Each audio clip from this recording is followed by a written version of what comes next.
मेरा सवाल था कि इन दिनों देश में बटोंगे तो कटोंगे, एक हो तो सेफ है, को एक बयान चल रहा है। उसको लेकर काफी राजनीतिक चर्चा है, देश भर में चर्चा है।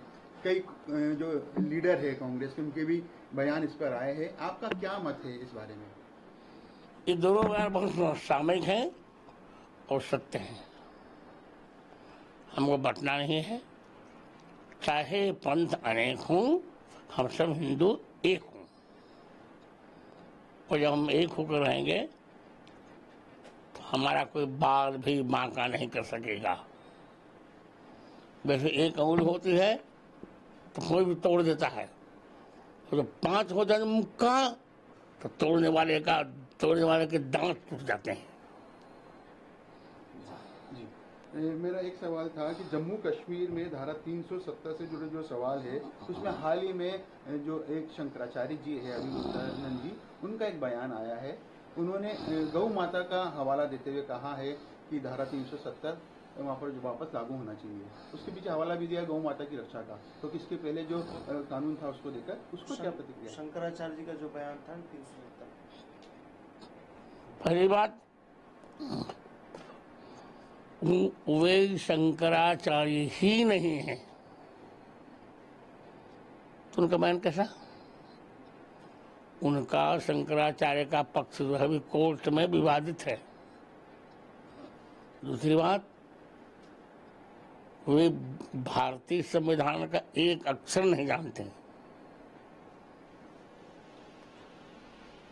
370 धारा अब कभी नहीं आएगी।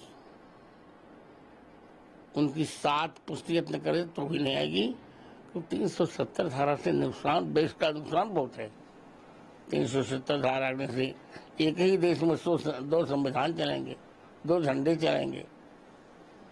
370 के रहने से हम वहाँ जमीन नहीं खरीद सकते। 370 हम वहाँ कुछ भी नहीं कर सकते। हम कश्मीर को अलग नहीं होने देंगे। हाँ, गौ माता की रक्षा भी हो और 370 धारा समाप्त रहे, यही मेरा मंतव्य है। गुरुजी, एक बयान कल जो कांग्रेस के अध्यक्ष है मल्लिकार्जुन खड़गे जी, उनका साधु संतों के बारे में आया। खासतौर पे जो भाजपा में शामिल साधु संत है, उनके जो पहनावे हैं उनको लेकर उन्होंने बात कही। क्या कहना है आपका? क्या योगी जी के लेकर उन्होंने कहा कि भगवाधारी को राजनीति नहीं करनी चाहिए। कहाँ लिखा है? राजनीति गुंडों को करनी चाहिए, राजनीति लुच्चों को करनी चाहिए, राजनीति लफंगों को करनी चाहिए। भगवाधारी को ही राजनीति करनी चाहिए। ये भगवा ध्वज, ये भगवा रंग भगवान का रंग है। इसी भगवे झंडे को शिवाजी ने फहराकर पूरे राष्ट्र को एक कर दिया, महाराष्ट्र को एक कर दिया था। भगवाधारी को ही राजनीति करनी चाहिए, सूटेड बूटेड को भारत में राजनीति नहीं करनी चाहिए।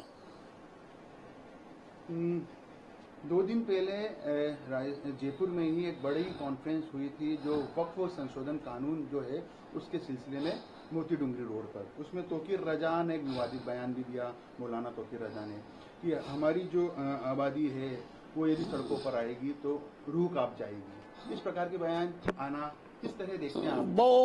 वो खड़ा गया है।